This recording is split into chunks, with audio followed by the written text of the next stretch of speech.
All right. This is going to be a very brief introduction to the idea that I had. And I'm hoping that I can turn this into a longer form content. But basically, the idea that I've got is what kind of species are we going to be looking at to inherit the planet with the expanse of human population and human settlements, right? At this time, it's pretty clear that humans are going to keep progressing, right? And unless we die, uh, it's about time that we start thinking about what kind of species are going to be surviving with us on our planet and which species we will likely, unfortunately, lose. I am a huge fan personally of our evolutionary history as well as the many different branches of life that we have on Earth today. But unfortunately, a lot of that life is not going to survive. There are laws in place in several parts of the world right now to protect wildlife, but those laws and those regulations only go so far. You can only put a law to protect a species to protect it from active issues. But when you fragment its habitat, when you fragment its food sources, when you fragment its populations, right, you're going to run into several issues, right? It won't be able to get enough food to sustain a large breeding population. If it can get enough food to sustain a population, but its populations are so fragmented, you're going to run into issues where the populations cannot interact with each other. And that's going to lead to genetic diversity that will eventually lead to speciation as a whole, and cause those groups to diverge and no longer be considered the same species as each other.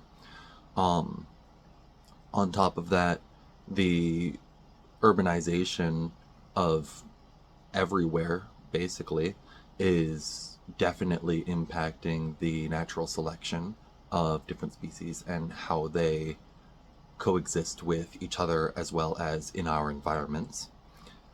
And that is something that's unavoidable. It's unless we were to go back to a tribal civilization style, and go back to our natural range, which would be in Africa, it's always going to be impacting that, right? You look at the megafaunal populations of different climates. Africa currently has the most megafauna distribution, and that is because they typically evolved alongside us, and so they were capable of developing the evolutionary defenses needed to resist humans. But then humans, migrated to different climates, and we wiped out most of the megafauna. And when I say megafauna, I don't just mean like the mammoths, the woolly rhinos, things like that. Megafauna includes even things smaller. I believe mice are considered megafauna. I would have to fact check that. This is just kind of a brain dump at the moment. This isn't anything scripted. This isn't anything planned. But I believe even down to the size of many earthworms, they're typically considered megafauna, right?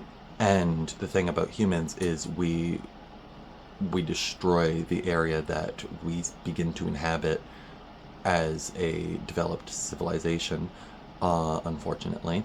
And even down to putting down pavement, that's going to affect the microbiomes of the soil, which is going to impact things like earthworms and beetles, the larvae, um, butterfly populations. They're going downhill because they can't find enough nectar, right? So there's a lot of issues from the ground up, and so I'd like to make a series talking about the animals that I believe will successfully coexist with humans. And I say coexist, I more so mean survive humans. Um, but those species, after I've established the species that I believe are most likely to continue onwards with humans, after that I would like to go into some detail of how I believe these animals will speciate and populate the new world that we're living in, right? One of the examples that I'd like to bring up is mosquitoes, right? And this is one of the ones that I was thinking about for a while because mosquitoes are a very interesting topic. Most people are like, "Oh, we should just get rid of mosquitoes. Mosquitoes are annoying. We don't like them." But looking at it from an evolutionary perspective, people need to realize that mosquitoes are one of the uh, only food web connections between us and the lower end of the food web, right? Mosquitoes, they need our blood for sustenance, right? If you didn't know, modern mosquitoes typically only target humans. Um, they are specifically evolved for that. There are many species of mosquitoes, but the one that is most common is one that specifically evolved to target humans. Um, and because of that, we are especially prone to that that species, right? And that's one of the examples of how humans have affected natural selection. However, that also means that when a mosquito bites you or me, right, it's taking that blood and it's moving it back down the food web, um, and it's moving those nutrients to other things. Now that could be bats, that could be small birds, that could be spiders, right? Um, it uses that blood to make its eggs, which it then lays in water, and those eggs feed things like tadpoles. Um, those eggs hatch into the larvae. Those also feed tadpoles. Ducks will eat the larvae. If you didn't know, that's often what they're doing when they're filtering water through their beaks. They have little ridges. Um, so that's one of the examples of a species that I believe is going to be with us for as long as humans are around.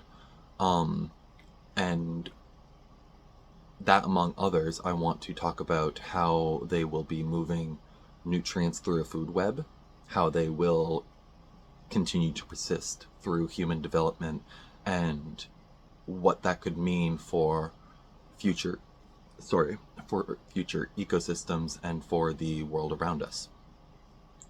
Um, Again, that's just one of the examples. There's a lot that I've got. I have a lot of time to think about these kinds of things because I have no friends. Um, but hopefully, um, this idea is interesting enough, and hopefully we can look into expanding this because it's something that really interests me, and I would so enjoy to talk about it more and to also hear what you guys think. Um, if this picks up enough, I may be rebranding my channel entirely to forget what it was called, but basically the evolutionary future of our world. Because I've seen a lot of speculative evolution in our like thing, right? But I've only seen speculative evolution of what would happen if humans disappeared immediately, and speculative evolution for seed worlds, where you take one or a couple species and you move them to their own place and see what happens. I want to kind of dive down the rabbit hole of the speculative evolution of this planet if humans stay. Um, that's going to be my goal, and hopefully you guys can join me for that. Um, Anyways, if you like this, give the video a like, right? I mean, I always get annoyed when people ask like, "Oh, give the video a like," right? But I guess I'm becoming one of those people that asks that now. Just that I can kind of gauge, if people are interested in this, right? And I mean, I'm not a big channel at all. I'm very small. So if this topic interests you, or if it interests someone maybe recommend this video to them, and get them to give it a like too, because if I can see that there's enough traction with this idea, I definitely plan on expanding it in the future. Anyways, thank you for your time. It's already been 10 minutes, and that's a lot, especially for, people with ADHD like myself. So hopefully, we can get an idea for that. And again, thank you so much for watching. Have a good day.